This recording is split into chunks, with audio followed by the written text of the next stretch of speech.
That sa laki ng problema mo, akala mo, ganun kalaki ang problema mo, hindi mo na makita yung problema ng isang tao. You won't be able to show your mercy. You won't be able to share compassion and love to other people because you alone needs all of those things. The love and compassion and mercy for yourself.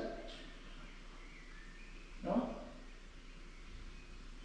But with hope, brothers and sisters, with hope that whatever we have on this time at the moment of your life, whatever you have on, with the hope that looking forward, God is guiding us, that God will give us a better tomorrow. That keeps us free from whatever situations we have. And being free, we could see what other people are having. And then looking at the other people around us, we can see that they are even worse than what you have. No? But the only way that changes it is the way you look at the future. And the way you look at the future makes a difference because you got hope. We got hope. Christian hope. In turns, it lends great energy to commitment in the social field because it generates confidence in the possibility of building a better world. Even if there will be never exist a paradise on earth. Everyone is dreaming about paradise on earth. Yeah? Like a bed of roses. A place, siguro kung mayroong place na matatawag na Eden, no? Eden, the Garden of Eden. If there is one place actually exists like that in this world, everyone would aim for that. Huh? Kahit magkano pa ang pamasahe papunta ron, everyone would aim for it. Eden Project. Huh? Eden Project. Sa Cornwall. Pero sa Cornwall na. Eden Project. Siguro lahat doon papunta. Kung ngayon nga nararating ng moon, na mga people na who are so much blessed na maraming pera, they can afford to go to moon. Try to explore the world na makikita nila yung Eden, yung paradise, yung happiness na hindi makikita dito sa mundo, this chaotic world that we live on. No? But even if you know that this paradise does not exist in this world, because of hope, that transport you to move on and keep going. Yeah? Amen? Amen. Amen. Okay. That's the end of my talk. In Corpus for Christ, brothers and sisters, in Corpus for Christ community, our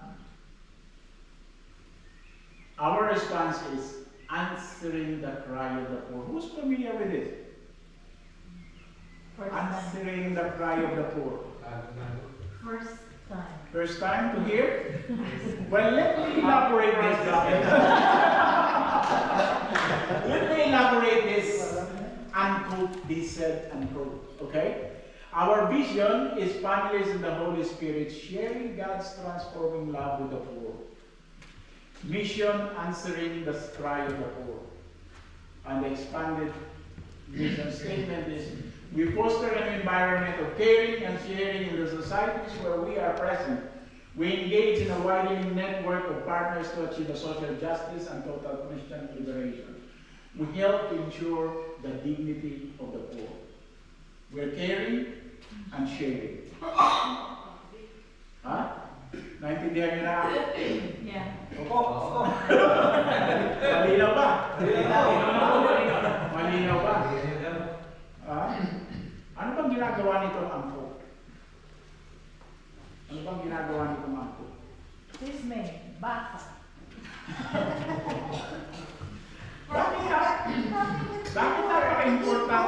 napaka-importante nitong about poor? About poor. Bakit parang sila yung center of attraction? Parang naman tayo. That is our purpose. Is it important because that is our purpose? My anchor verse is, blessed are the poor in spirit, for theirs is the kingdom of heaven. Kaya pala, ang swerte maging poor na lang. It depends on how. It Amen? depends. It depends. Sabi nga ng isang rich man, di ba? Ang kausap si Lord nung namatay, yung rich man. How can I enter heaven? It will give up everything. Ano sabi ng Diyos sa kanya? It, Give out what you have. Give it to the poor, share it with the poor. And then that rich man turned his back, very sad. No? Pinaghirapan ko po lahat yun. Tapos sasabihin mo lang sa akin, mamamatay ako, pamigay ko na. No? So, ganun ka-importante ang poor sa Panginoon. No? That is how He looked at the poor. That is how He cared for the poor. And that's why in Purpose for Christ, brothers and sisters, our mission is to help out the poor. Yeah? Blessed are the poor in spirit, for theirs is the kingdom of heaven. Anong ibig sabihin nito sa atin? Kailangan ba maging mahirap para maging blessed tayo? Hungry for the word of God. Hungry for the word of God? You just also. Kasi kung babasahin mo, blessed are the poor in spirit, for theirs. Hindi mo ganda maging mahirap na lang pala. Ito tayong papakawin. But the thing is, those poor are always asking, or they surrender everything to the Lord. They are open for everything that will come. It is mean all the teachings that God, or all the blessings that will come to the God. So, Magna cum laude yan.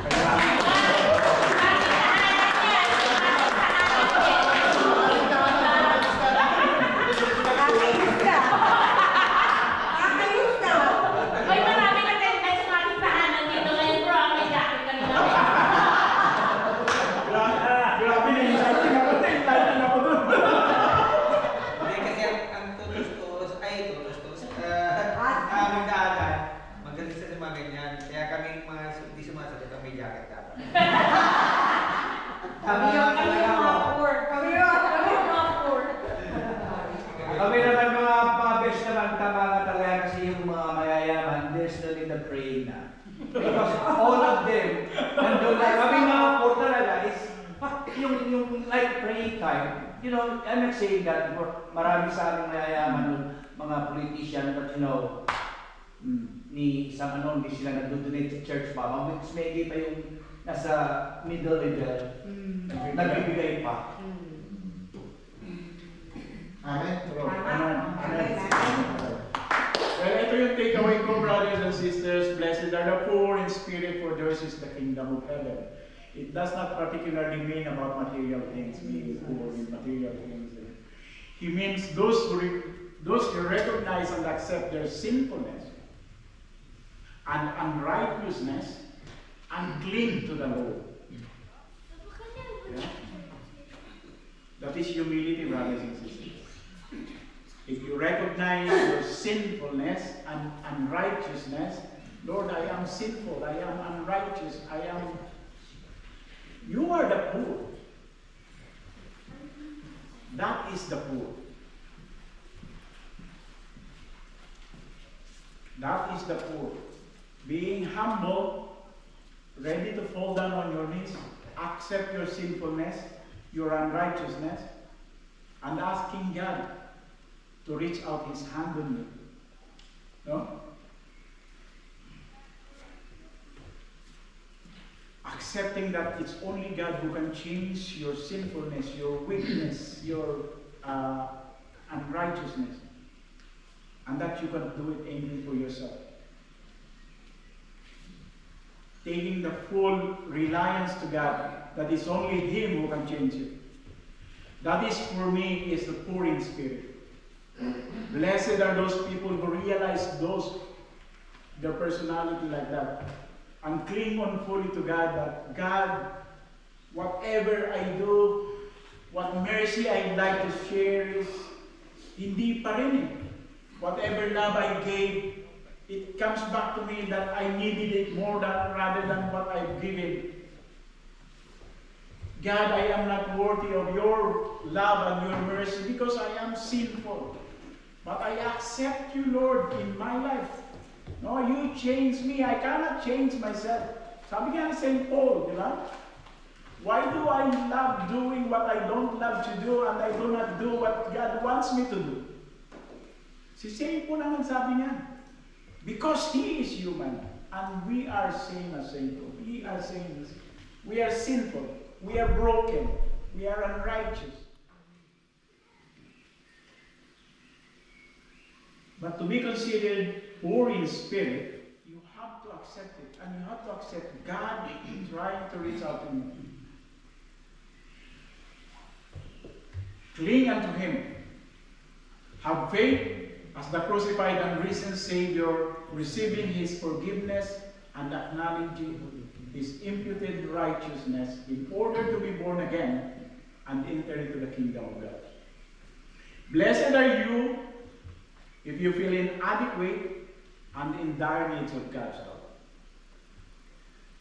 Amen? Amen. Kung nare-recognize mo na you're inadequate and you need God's help, you are blessed. You're relying to God. You're relying to God.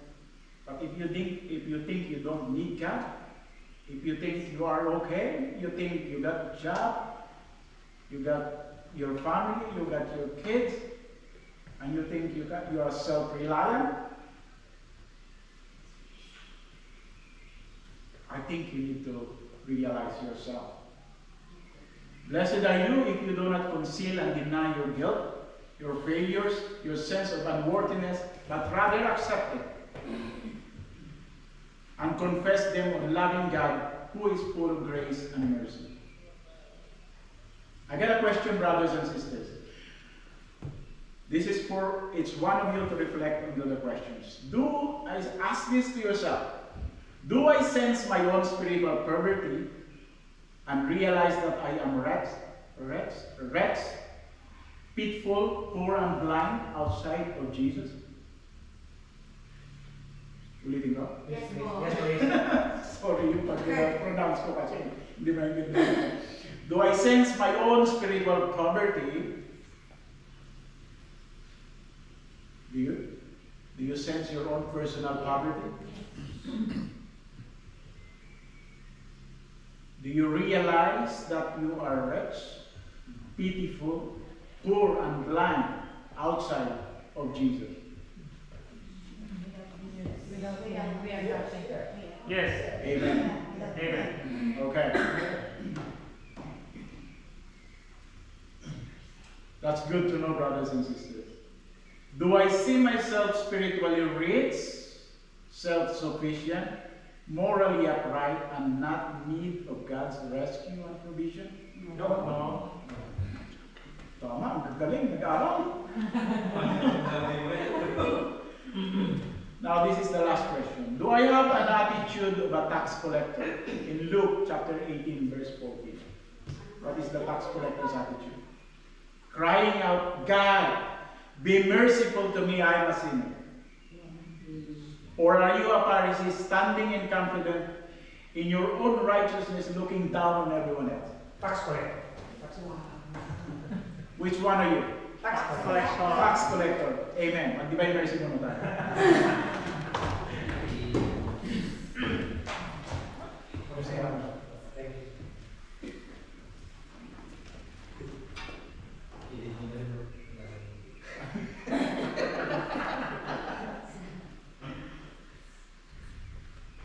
Okay, brothers and sisters, let's put ourselves in the presence of the Lord, as this time is the time where God has died for us, sinners, imperfect persons, imperfect individuals in this world. But the mercy of God is overwhelming. We just have to accept and cling to Him. Okay? In the name of the Father, and the Son, and the Holy Spirit. Amen. You inspire Jesus, the source of life, Christ, God of the soul, and the ocean of mercy open up for the whole world. O fountain of life and pattern of divine majesty, cover the whole world and give yourself upon us. O blood of the Church, which has for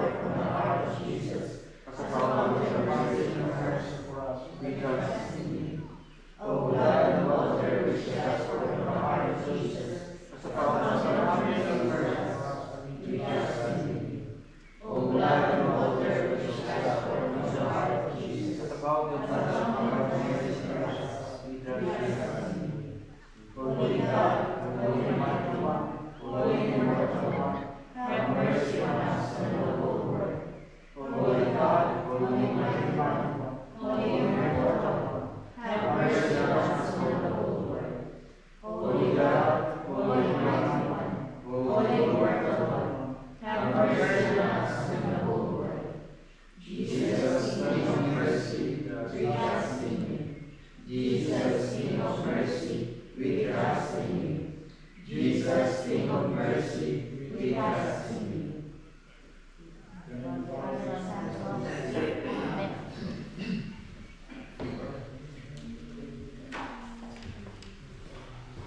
Bear with me, brothers and sisters, mga sangawas.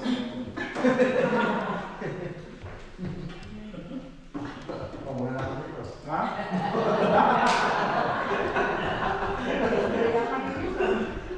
Okay. So, in Focus for Christ, ano bang ginagawa ng Focus for Christ? Focus for Christ, they are sponsoring education, as we all know. I think we all been aware. The child sponsorship program, Cornerstone. At the moment, I think in Wales, Sister May can tell us how many kids have we gotten sponsored? Roughly 13 in Wales, which we are blessed, so blessed, no? 1-3. Yeah, 1-3 in the whole Wales. Apparently, before we separate the clusters, Wales is one of the leading in Southwest. From the sponsorship of the kids, and it's so blessed. It's such a blessing, no? And we were able to share what we have into these less fortunate kids, and knowing that sabi nga kanina sa video,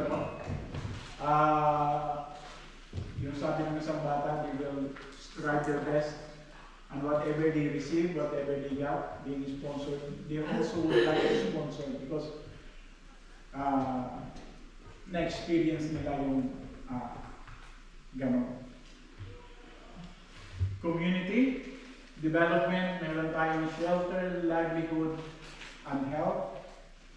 In social development, we got this Order of St. Michael. Ano ba yung Order of St. Michael's?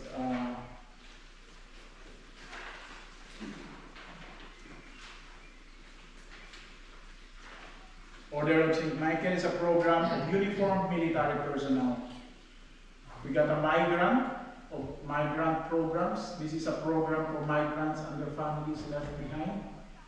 We got the St. Thomas More Associates. It's a provision of legal assistance. We got Oikos Society. It is a program for the care of the environment. We got the Co-ops Federation, cooperative program. And Isaiah 61, a pastoral care program for the prisoners. And Give Care Health Foundation, giving medical assistance to those who. So akala natin ang very popular na kasi sa atin is AMOF, sponsoring, Pero behind that, there is really a big background about what the Focus for Christ is doing for our poor brothers and sisters, And it's so good to know that with whatever we're doing, we're actually become an instrument for all of these things. To share the love, to share the mercy to the less fortunate brothers and sisters back home, no brothers and sisters. And I would like to share you this, that Mother Mary is the Virgin of the Poor. Our Lady had shown herself in 8 apparitions to a younger one named Mariette Petro. Anyone knows about this Mariette Petro? Mariette. In the year 1933 in Banno, Belgium, the woman told her, I am the Virgin of the Poor. Believe in me. Okay. As Pope Francis said, Mary, who praised God for bringing down the mighty from their thrones and sending the rich away empty, is also one who brings a homely warmth to our pursuit of justice. Mother Mary is known to be the treasurer of mercy of God. Alam naman natin na hindi ma-refuse ng God si Mother Mary. Whatever Mary asks, God will provide. Sabi nga kanina sa talk ni Brother Roy, in the wedding in Cana, that's the first miracle that Jesus did. But he tried to refuse doing it because it's not his time. But because it's Mary, because it's Mother Mary, his mother is asking him, he couldn't afford to refuse it. No? So through Mother Mary's intercession, we can ask Mother Mary to help us, guide us into how we can reach out the poor that needs our help, our love, our mercy. How can we share our love and our mercy? To end this, I would just like to show you some clips. Just to inspire you, brothers and sisters. So what really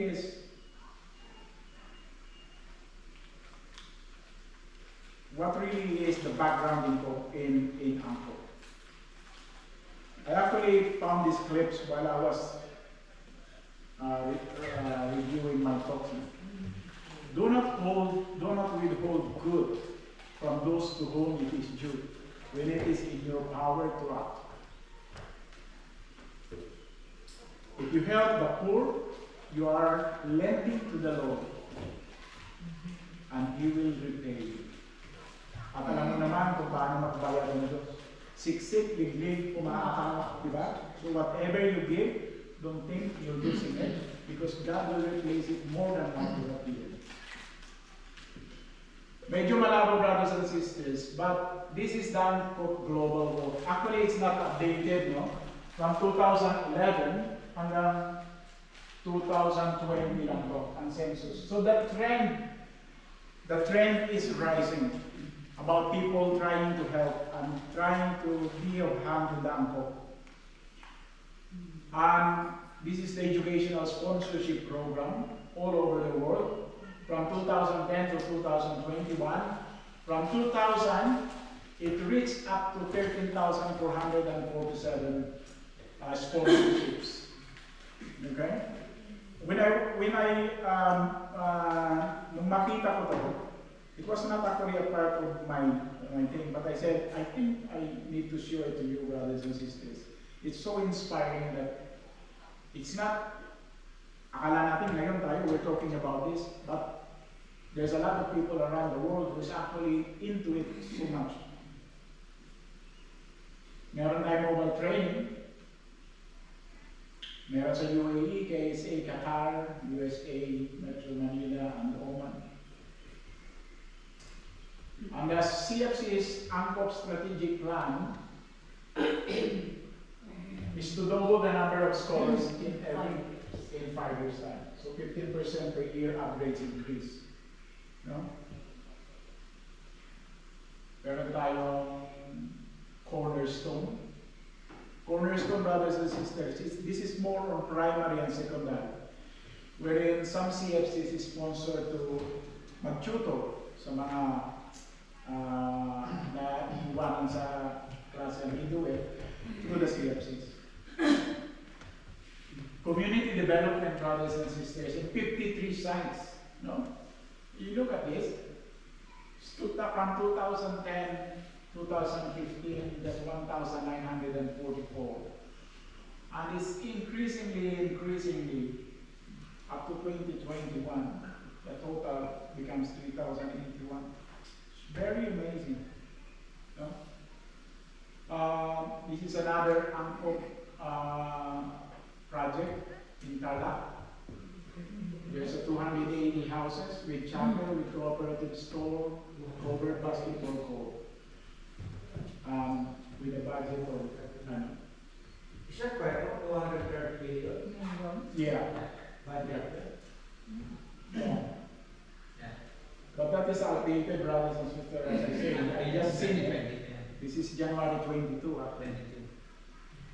Okay.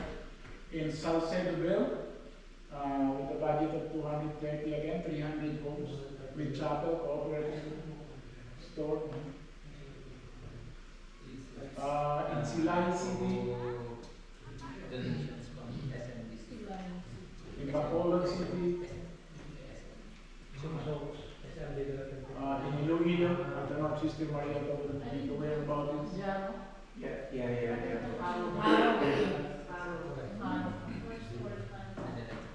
I know that. And this is what I said, the Oikos and the rest of that thing. For you know the grace of our Lord Jesus Christ, that though he was rich, yet for your sake he became poor, no? So that you, through his poverty, might become rich. Once you stop learning, you start dying. So don't stop learning, brothers and sisters. Once you start serving the Lord, you start dying spiritually. Spiritually. So never stop helping. Never stop Never stop serving. Blessed are the poor in spirit, for theirs is the kingdom of God. That's what we are thinking. Serve God and others and Christian priority. When God blesses you financially, don't raise your standard. This is very good, you know. Don't raise your standard. Raise your standard of giving. No? Pero we are always motivated in a way na may increase ako ngayon. Tama kapag shopping. Di ba? We always think about disposables. Bro, kami wala kami na.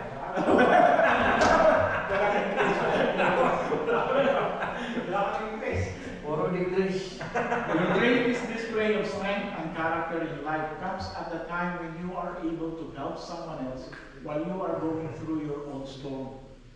Huh? How do you display your strength? When you are still able to help in spite of, in the middle of your own personal storm. No. Think about it. How would you be able to help when you yourself needs help? Sabihin ng iba, bakit hindi mo muna unahin yung sarili mo? What we do to ourselves dies with us.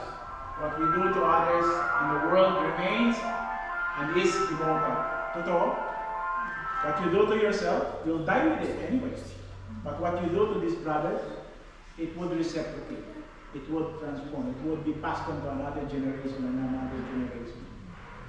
You have not lived today until you have done something for someone who can never repay you.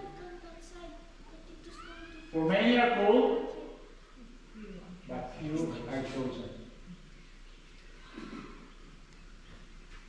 For I know your works, that you are neither cold or hot. I could wish you were cold or hot in Revelation. God's spiritual thermometer. Kung meron lang thermometer tayo, malalaman mo kung how is my spiritual thing. Is there a way to gauge it? Or is everything in my mind? Whatever you did to one of these least brothers of mine, you did for me.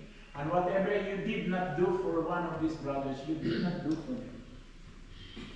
And finally, there will always be poor people in the land. Therefore, I command you, be generous to your people, brothers, and needy in your land. And finally, according to St. John Bosco, do not put till you tomorrow the good you can do today. You may not have a tomorrow. Yesterday is gone. Tomorrow, according to Sister Teresa, tomorrow has not yet come. We have only today. Let us begin. Okay? Very, very true. John Don Bosco, no? He says, do not put till tomorrow. Kasi karamihan sinasabi, ay, tutulong ako bukas doon. Unahin ko muna to. But sinasabi, when you got an opportunity, do it now. Do it now. Because Sister Teresa said, you might not have tomorrow to help or to share whatever you have. That's all, brothers and sisters. For God be praised.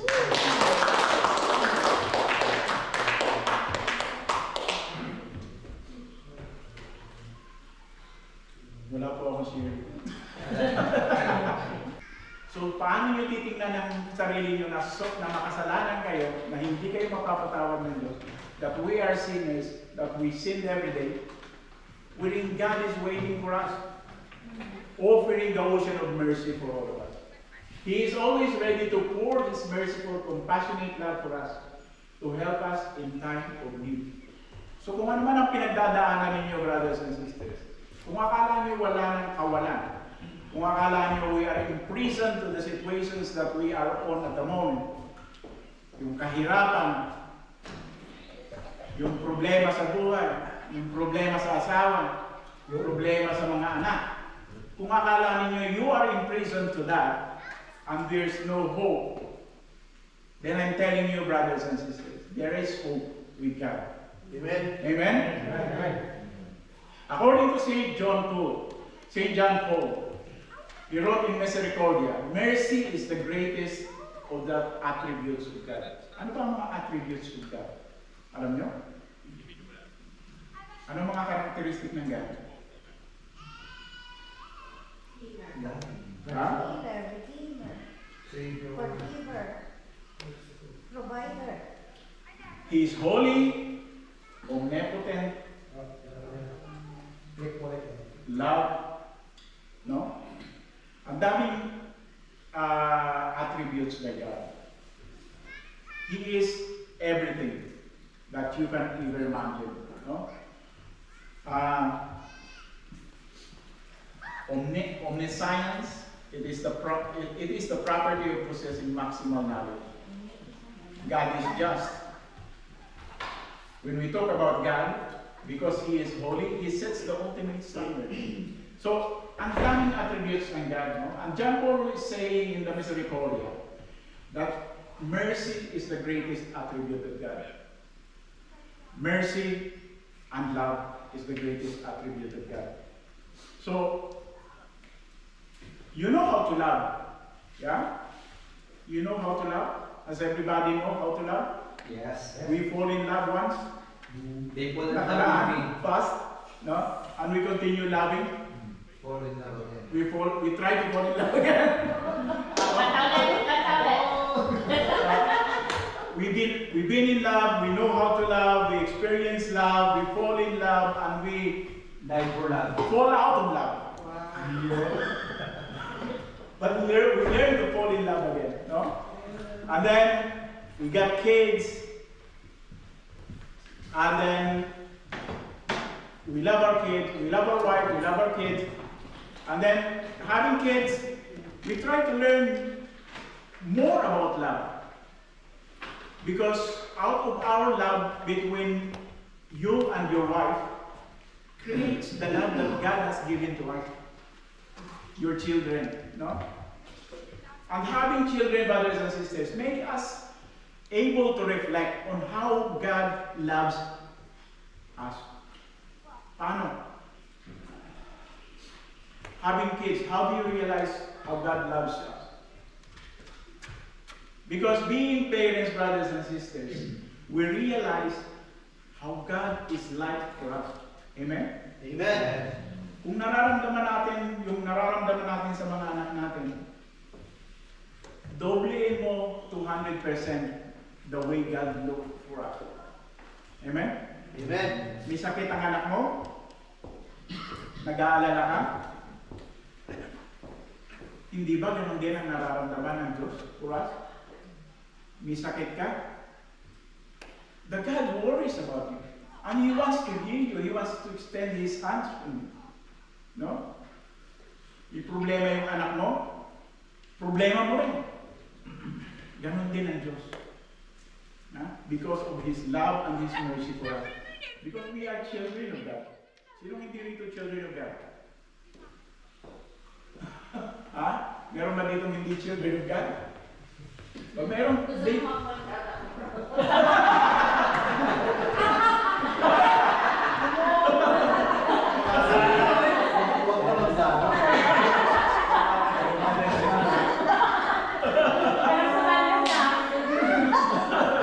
niya.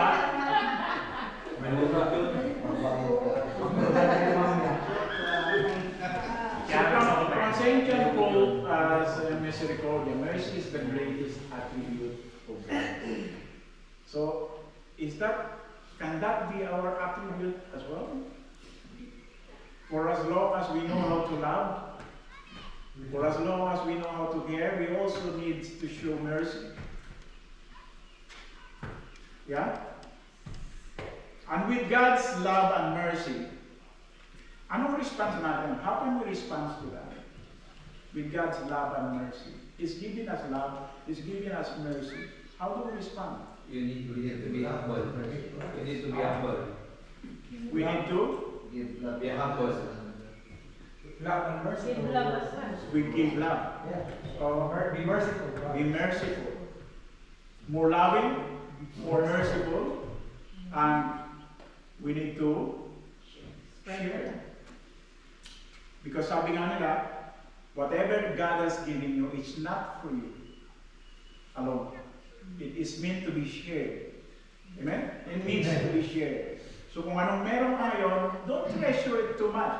Sabi nga kanina sa talk ni Brother Ernel, no? Yung last part is sinasabi na ni St. Francis of Assisi, whatever you have, What you have, you won't be able to. So, don't be so possessive of what you have. We need to learn how to let it go. As long as you let it go to help others, because God is asking us to reach out, to share whatever you have. You need to share. Kasama doon ang spouse. Pwede i-share ang spouse, pero siguro talent. may share Ross, i-share ka niya. That's a very good point. Very giving. Very giving.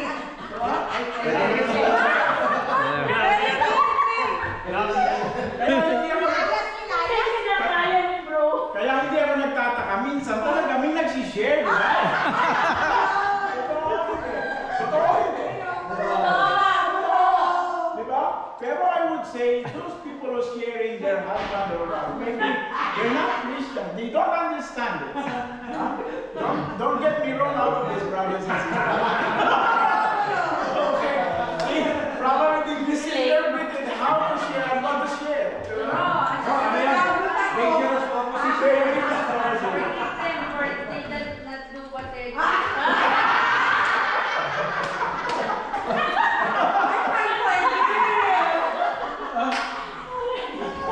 Forgive them for what they don't know what they are. Kaya nga kaya, palaging humble bro eh. Well, brothers and sisters, our response to God's love and mercy are this. Yeah, that's his Humility. best. Humility is the proper way of serving others. Not sharing. Leads to humility. The one who serves does not consider himself superior to the one served. Are we getting this? Yes. It does not mean that you serve, that you are serving, you are powerful or on top of the other. Or in time, so. My inclination to these brothers and sisters is when you serve with humility, with humbleness, whatever you have, if you are more blessed than these people and you shared it, you're trying to be equal to him. Amen? Amen. You're trying to drain out your whatever blessings you have and share it with these people. So if you have like this, these people is like that this, you share it and you just want to be equal level to him. It's not about being powerful. It's not being mayabang na blessed ako, mag-share ako. Some people share because they got extra to share. Pero sabi ni Mother Teresa, the most powerful way of sharing is when it hurts. When it hurts. Yung halos hindi mo kayang ibigay, pero kailangan mong ibigay. No? Sinong makakakaya sa atin ng gano'n? Mahirap, diba? Pero maybe we can tell that when we reach to the point na kailangan natin ibigay, ay, ayoko, kailangan ko pa to, kailangan pa naman ako.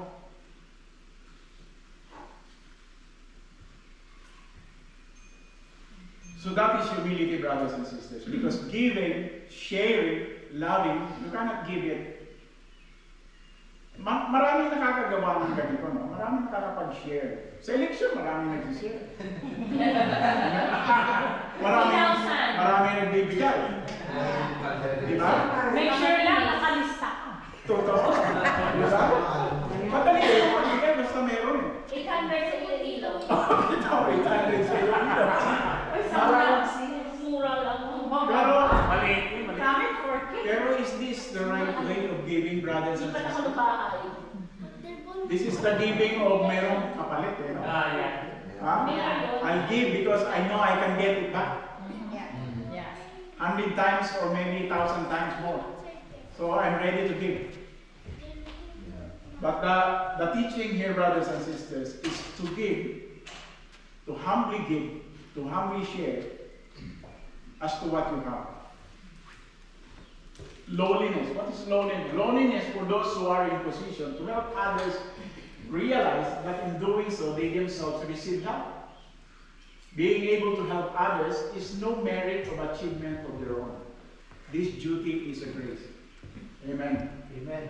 Help others, to extend a helping hand, to share, to be merciful, is not merit of your own. So don't take credit out of what you're doing. Yeah? Huwag mong tanggapin na I will be known. Makikilala ko. People will know and look upon me. No? Sabi nga ng Diyos, di ba?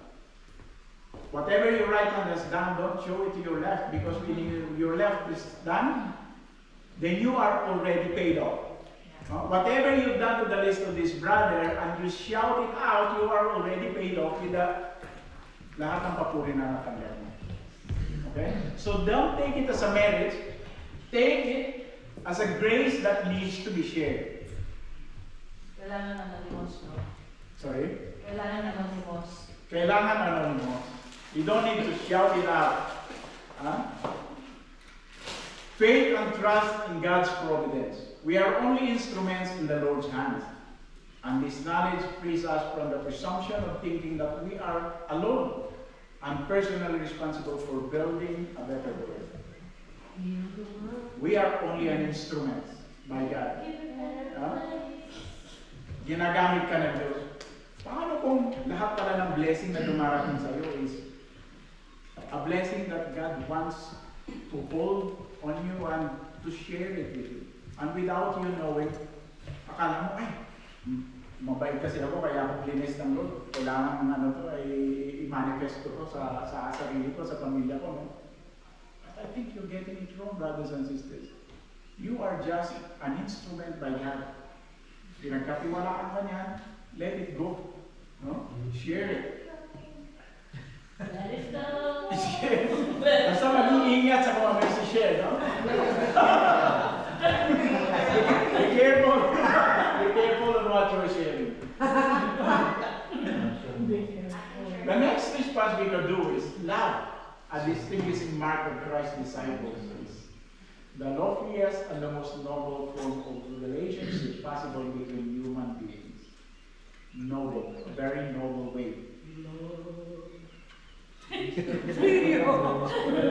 Compassion, we should never be incapable of showing mercy.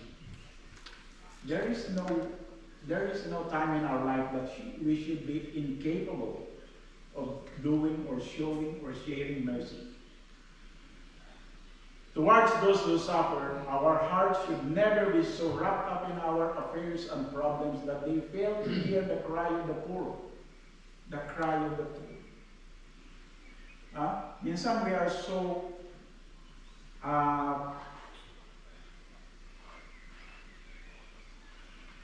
overwhelmed with whatever affairs we have in our life, whatever situations we have, whatever problems we're getting. Look like we forgot the world, we forgot other people, we forgot what's happening in the world. It looks like the world stops moving. No? Na parang, ang laki ng problema mo. Ayoko nang mag-get involved sa ano. Thank you. Okay, so, you know, the activity that we should be doing, instead of doing it, it's going to be like Homework. it's like an homework, but try to reflect on every questions and activities that we've got through. And there's a little bit, ipakita mo nga bro. Additional to kay Brother Chito, no? This is a slide from the Philippines. And this is how they do it. Yung mga ano nila. Tingnan mo yung mga ito lang yan kung pwera din money sa the Philippine peso, ang welder, pagdating sa US, yan ang mga sweldo, no? And because AMCOP is helping those brethren back home, or the poor people back home, and to learn, meron sila mga social development, education, and so on, they are teaching them. So, tingnan mo they are just like, they don't have a proper education, but if they were able to join the AMCOP education development, mga skill, nagkakaroon sila ng skills dahil nag-aaral sila, they will have those kind of opportunities. And actually, AMCOP already managed to send a lot of them abroad. So, it's all over the global na talaga yung pag-send ng CFC AMCOP sa mga less fortunate na mga slides pa din. Meron pang mga slides dito na yan ni Bodo. Yan, cornerstone yan. Ayan, yan yung mga ano natin, number 2, mga parang ito yata yung mga tinutulungan ng AMCOP, mga schools sa Pilipinas. And yeah. But this is 2020, so you can expect na that will be more. The number will be more. So, yung mga livelihood nila. So, buong Pinas, talagang maraming tignan mo yung mga houses na nabili nila. That is just one of the few in with SMDC. SM is a big company, di ba? Schumart. So, livelihood, meron din tayo, health, calamity, everything. Yung mga natutulungan. So, Confirm yung September 20. Okay. 20. Sunday. So, tayo. Sunday tayo.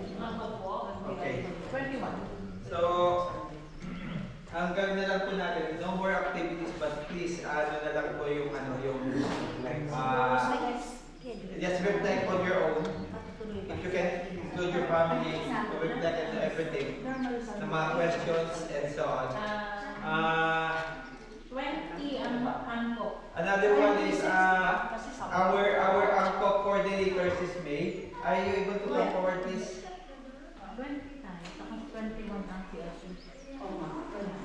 Yeah, just to give you an update of our AMCOP. Ito yung tawag na hindi ready. Hindi ready to Prompt. and then after Sister May, closing worship time, pwede na po tayo. Then we'll Pack na. pagkakon po. Good afternoon. Sino pwede? Malakas ang boses ko. Okay na. Good afternoon. Hindi ato ready. Some of the details that was like 2020, no?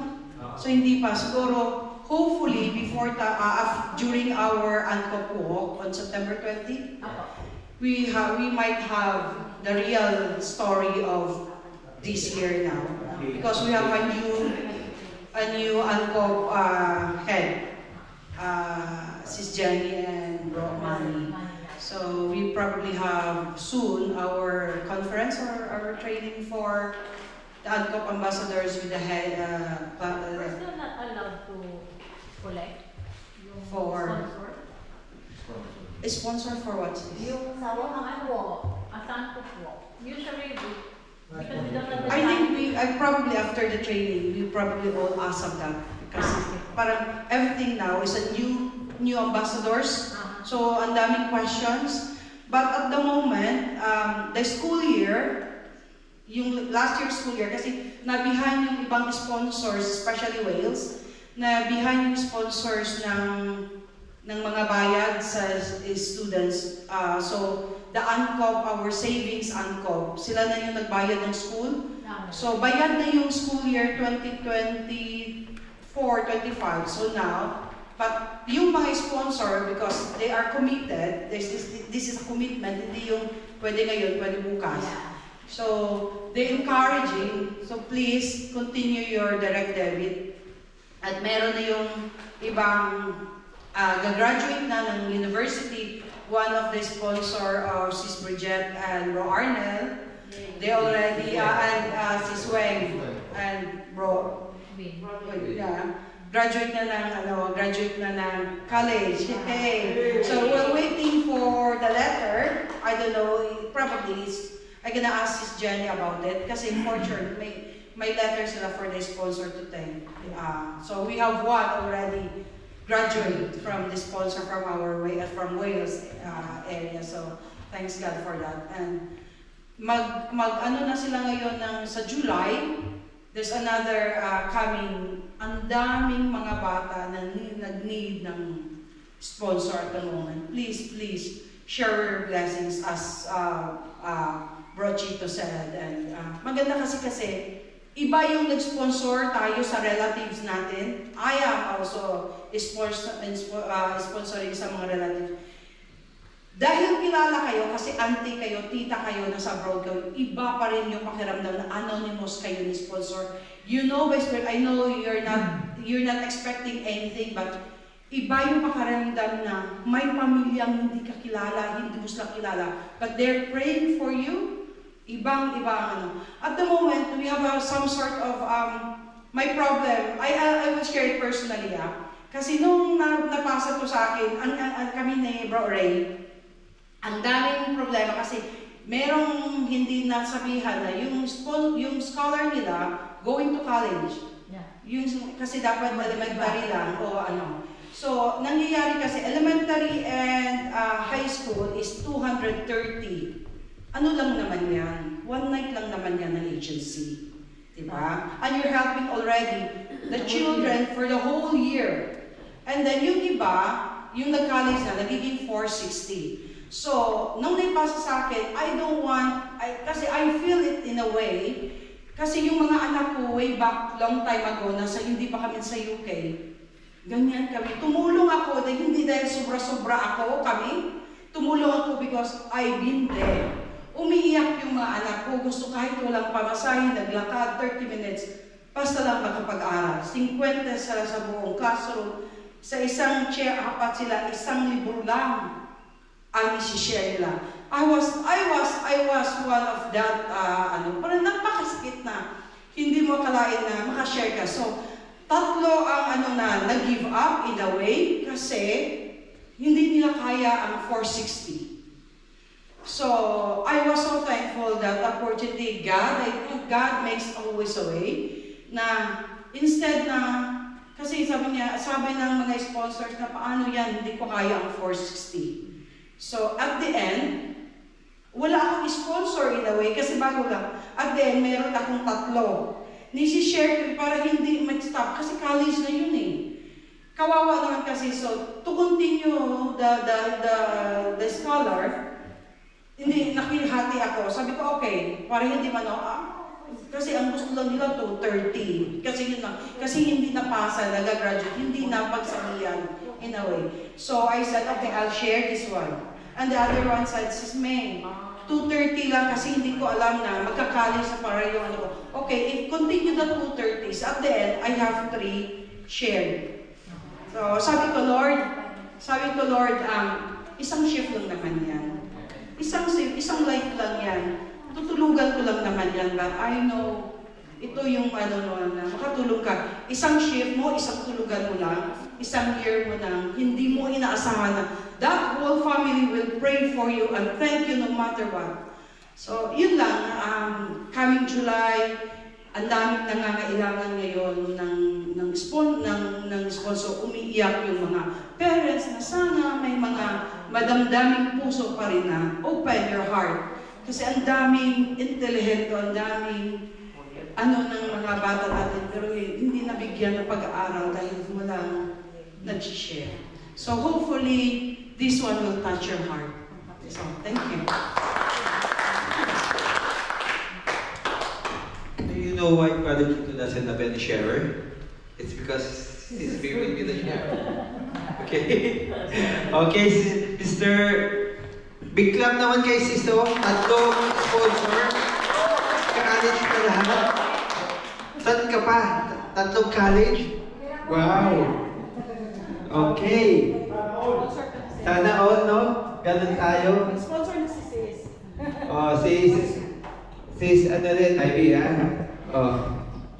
So, actually, I would like to say thank you sa inyo. Why? Because this retreat is a very special retreat. Hindi lang talaga na tawag lang na may mga previous commitments, ay mga important commitments, no? Kaya konti tayo. But it's not the numbers that we are counting. Yeah? It's how we serve, and we're doing this for the community. It's not for ourselves. Kung sino yung wala, we're still representing them.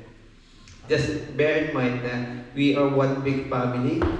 Wala man sila dito, they're still praying for us. And they're praying for the success of this retreat. Amen. Amen? Amen.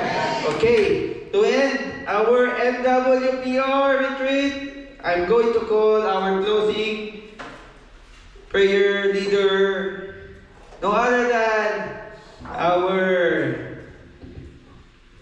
Family is a Key coordinator of Mercer, our music director, our IT tech team, and aspiring. Yes, aspiring. When I say aspiring, soon to be. Soon to be discern something.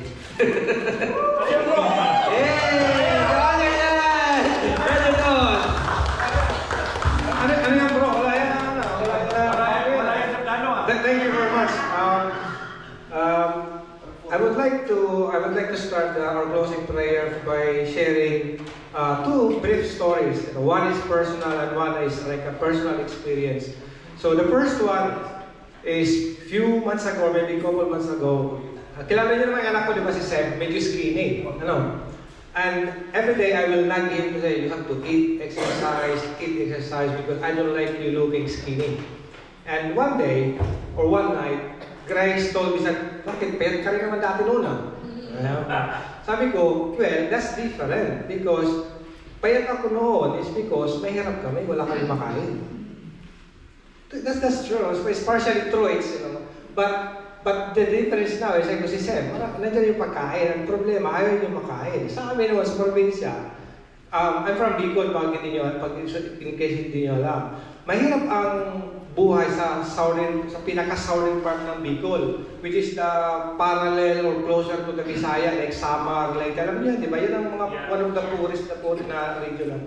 So mahirap talaga, even may pambili ka, especially pag may bagyo, bisa wala ka talaga mabili. So wala ka talaga makain. So sabi ko kay Grace, that's different. Gusto mo namin kumain, wala kang makain. Kaya payat ako nung, ano lang, pero skinny naman talaga ako, pero that's partially true. So, ano ang moral story ano moral lesson ng stories? One is, mahirap talaga maging mahirap. Like I said, lalo pag may bagyo, ko talaga wala kang makain. Ang kinakain namin is kung ano lang yung available. Yung mga fisherman, di makapunta ng dagat kasi after the bagyo, mga ano yan, 1 week pa bago umupa. So mahirap talaga, mahirap. And the second story is, I don't know if familiar kayo sa World Vision Missionary Charity. So, again, maybe this is all in the Bicol, but during the 80s, when elementary kami, merong, similar to Angkop, merong mga charity na they seek sponsor from US, and then they help the sponsor to education, livelihood, etc. And they will identify the poorest of the poorest or the most underprivileged families and children sa lugar namin. And then they will help. So it's very similar sa Angkop. And again, what's the moral lesson of this? Why I'm sharing this to you is I have seen personally the positive impact of those sponsorship. Na sometimes yung mga klase namin na na-sponsoran, who were the lucky ones, they were chosen because sometimes hindi na sila makapag-school even though they wanted. Kahit wala silang pambili ng uniform, walang pambili ng kahit walang tsinelas. Kasi nung panahon natin, tsinelas pa yan, di ba? Swerte ka na kung may sapatos ka, di ba? So even tsinelas, walang pambahal, walang ano. So I have seen the positive impact of this kind of sponsorship na maybe some of them they did not finish college, but at least they finished high school. And you know, that time, ang objective mo lang naman is makatapos ng high school, and it means a lot to these underprivileged children. So yun ang in my case, gustuhin ko man na mag-sponsor, but alam niyo naman na yung namatay yung kapatid ko, she left 3 children, 2 high school and 1 elementary now. Plus ako talaga yung bumubuhay sa nanay ko. So technically, I have 4 scholars. You know? So I wish I can do more, but hindi ko na talaga kaya financially. But what I can share is, tama yung sinabi ni Sis Mig kanina, sometimes I'm also guilty na I thought sending financial help is enough, but sometimes saying hello and kumusta ka is also mean more than to them, you know, rather than sending financial help. So what I can do is, of course, help for the CFC family to continue the noble cause that they are doing. You know, because like I said, I have seen it personally, how significant positive impact it can make to the family of the underprivileged ones, and encourage all of us to pray for our brothers and sisters for them to continue what they are doing, because it helps a lot. You know, it means a lot to those underprivileged children. So for that, brothers and sisters, I ask you to stand up and we glorify the Lord as we finish this retreat. Lord, we continue to pray for you, to continue to guide us, enlighten us, and help us, Lord, to continue to be loving and merciful as what we have learned today. To be generous even though sometimes we feel that we are doing enough, and we pray to you, Lord, that to bless us, for us to realize that we can still do more. And doing more doesn't mean financially. Doing more can be giving time, attending those in needs, and giving anything that we have. And also, Lord, please help us to be humble, to have that humility, to acknowledge that we can only serve you by helping the poor or by helping those in need.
Thank you, Lord, for allowing us to complete this retreat session.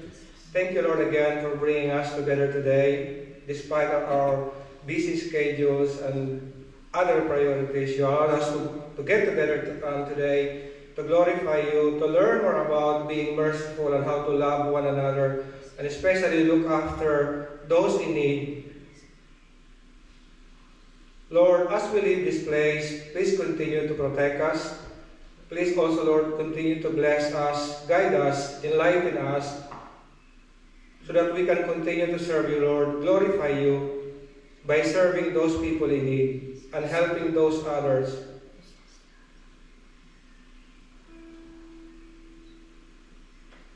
Let us raise our hands to glorify the Lord as we say, Glory be to the Father, and to the Son, and to the Holy Spirit, as it was in the beginning, now, and ever shall be, world without end. Amen.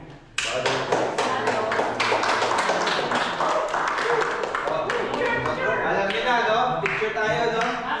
Number 1, picture. Hindi, dito na lang.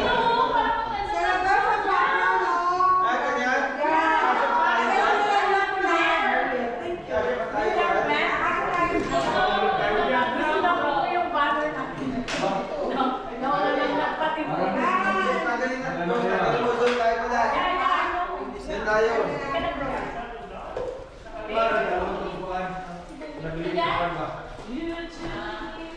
Boy, ready mo na yung ano mo? Yung...